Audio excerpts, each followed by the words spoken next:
안녕하십니까? 저희 우리말씀 연구소에서 신약 성경의 12소 예언서 사용 이 논문집을 번역을 했죠. 그래서 제각각 번역한 우리 연구원들과 같이 각 장별로 어떤 내용이 있고 또 어떤 특징이 있는지를 살펴보는데, 오늘부터 본격적으로 신약 성경 내용이 들어갑니다. 일반적으로 복음서 가운데 가장 먼저 저술되었다고 생각하는 마가복음부터 우리가 시작해 보려고 합니다. 마가복음을 번역한 최윤철 목사님을 이 자리에 모시고 같이 이야기를 나누려고 합니다. 자, 목사님 안녕하세요. 안녕하십니까. 예, 반갑습니다. 반갑습니다. 심각하네요. 네. 예. 오케이. 자, 마가복음 부분을 번역을 했습니다. 그죠? 일단 마가복음을 이 논문을 쓰신 분이 누구더라? 요? 예, 누구였죠? 네, 실리어스 어. 브라이텐바흐라는 분인데, 예, 예. 어떤 분인지 좀 소개해 주실 수 있을까요? 양력을 간단하게 말씀을 드리면 1954년에 남아프리카 공화국 라이덴부르크란 곳에서 태어나신 분이시고요. 그리고 주로 이제 신학자로 그렇게 기억하시면 될 것 같습니다. 주로 활동하셨던 학교는 베를린 신학대학이나 훔볼트 대학교에서 신약학을 강의하시는 교수님으로 네네. 재직하셨고요. 잠깐 이야기를 드리면, 베를린 신학대학이나 훔볼트 대학이라는 게 베를린 신학대학교가 나중에 없어지고 훔볼트 대학으로 바뀐 겁니다. 훔볼트 대학의 신학부로 소속이 돼서 아마 그렇게 됐을 겁니다. 네. 그래서 어쨌든 신약학 교수로 재직을 하셨고요. 그리고 초대교회사나 헬라어나 또 여러 종교학, 문학 이런 쪽에 관심을 가지시고 왕성한 연구 활동을 하셨고, 국내에서는 그렇게 소개가 많이 되진 않았는데 국내 도서에는 21세기 교회를 위한 신학의 사명, 성경적 관점으로라는 책을 장로회 신학대학교出版부에서 같이 쓴 책을 박동원 교수님이 번역하신 걸로 이렇게 소개되고 있습니다. 자, 그러면 이번에 목사님이 번역한 부분이 이 브라이텐바흐가 쓴 논문 마가복음의 12소 예언서 사용, 이 부분을 번역을 하셨어요. 네. 자, 이 책이 이제 신약의 성경들이 12소 예언서의 본문을 어떻게 사용했는가, 그 특징을 다루는 내용인데, 네. 마가복음에는 그러면 어떤 인용들이 있을지 한번, 지금 신약을 처음 들어가는 거기 때문에 한번 네. 소개해 주실 수 있을까요? 네, 알겠습니다. 마가복음도 그렇고 다른 복음서나 이제 서신서도 마찬가지겠지만 특별히 구분을 하자면 직접적으로 사용한 직접 인용문, 또 간접적으로 사용한 간접 인용문이 있고요. 그리고 복합적으로 사용한 부분들이 있습니다. 그 부분에 대해서도 마가복음에서 한 부분 나타나고 있기 때문에 크게 설명하겠습니다. 이제 인용의 형태를 보자면 직접 인용, citation 아니면 quotation, 그러니까 구약 성경에 있는 본문을 뭐 어떤 건지 모르지만 그대로 인용하는 게 있고, 간접 인용, 우리 책에서는 간접 인용이라고 했지만 allusion, 보통 암시라고 이야기하는 것 말씀하시는 거고, 복합 인용은 어떤 건가요? 복합 인용은 이제 신약 성경 본문에 이제 구약 성경의 구절이 두 구절 이상이 복합적으로 인용된 걸 복합 그러니까 인용이라고 이를테면 한 본문에서 인용을 했는데 이것이 한 군데서 온 게 아니라 두 군데 이상에서 온 걸 복합 인용이라 한다. 마가복음에는 이 세 가지가 다 있다는 거예요. 네, 세 가지가 다 있습니다. 그렇군요. 예.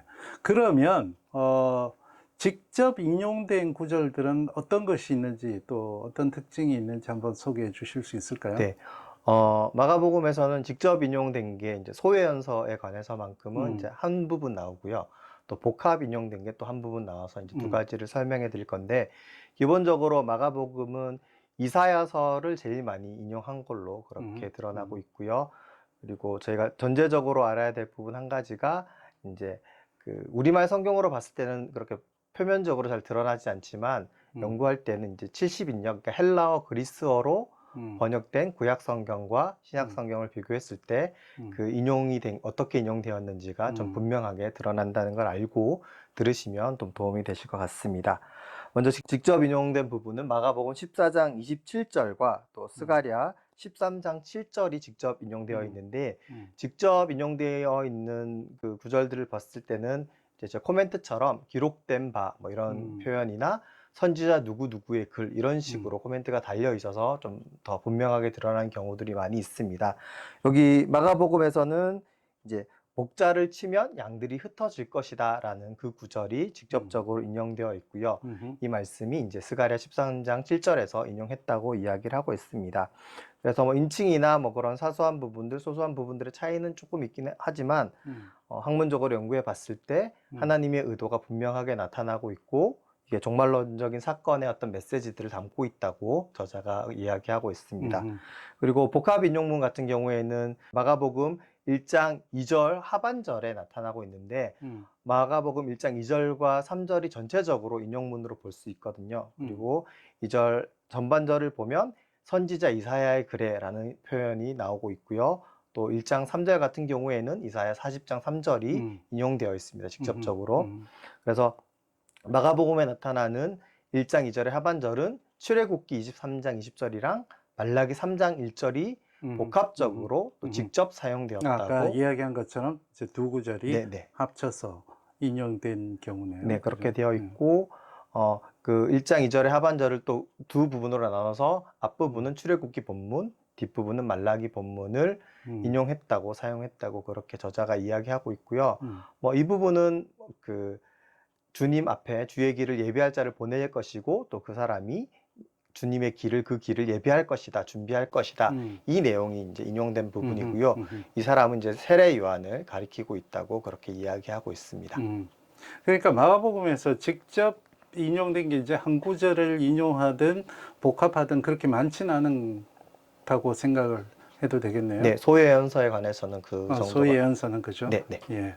그 아까 잠깐 언급하고 지나갔지만 이것이 제 개인적인 관심이기도 한데 신약 성경이 구약을 인용할 때 과연 히브리어에서 인용을 했느냐 아니면 그 헬라어 번역인 70인역에서 인용했느냐 아니면 그것도 아니냐 이런 것들도 꽤 중요한 주제이기는 합니다. 우리는 이제 12소위언서만 다루기 때문에 그렇게 많지는 않지만 마가복음에서 있는 여러 다른 구약 성경의 인용문들 가운데 여러 가지로 분류할 수 있다는 것 여러분에게 좀 말씀을 드리고, 그러면 간접 인용들은 좀 많은가요?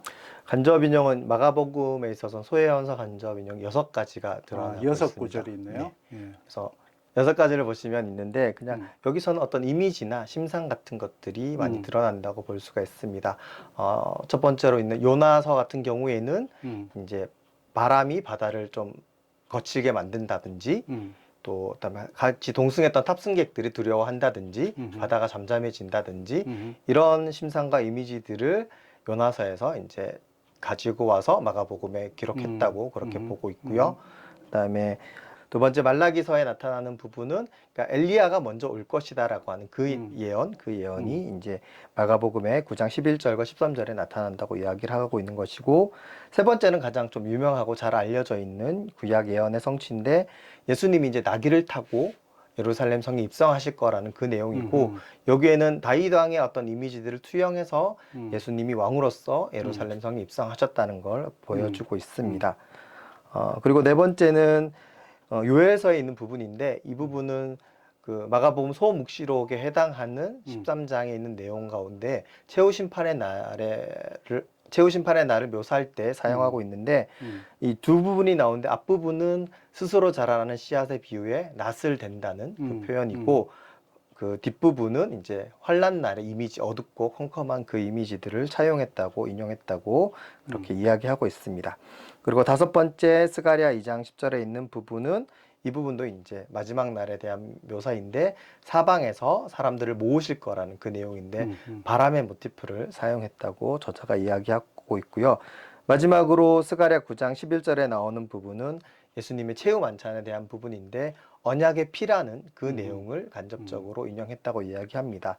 그래서 포도주가 언약의 피로 묘사되고 있고 또 포도주를 함께 나눈다는 것이 예수님의 그 언약에 참여한다는, 그런 예수님의 죽음에 참여한다는 대속적인 의미를 담고 있고, 이 의미를 분명하게 하기 위해서 스가랴서의 말씀을 비추어서 그 관점으로 볼 때 분명하게 드러난다고 저자는 이야기하고 있습니다. 이제 그렇게 신학적으로 저자가 풀어줬군요. 네. 그래서 사실은 여러분도 아셔야 될 것이 이 간접 인용이라고 이야기하는 얼루전 같은 경우에는 우리가 보는 신약 성경 텍스투스 레셉투스죠, 그죠? 네스틀레 알란트 27판의 이제 오른쪽에 그 얼루전으로 표현되어 있는 것들을 중심으로 아마 저자가 분석을 했다고 그렇게 보시면 되는 거죠. 그죠? 네. 사실은 얼루전은 뭐 아니라 막 우기면 또 할 말은 많지만 또 직접 할 수 없는 것도 있고.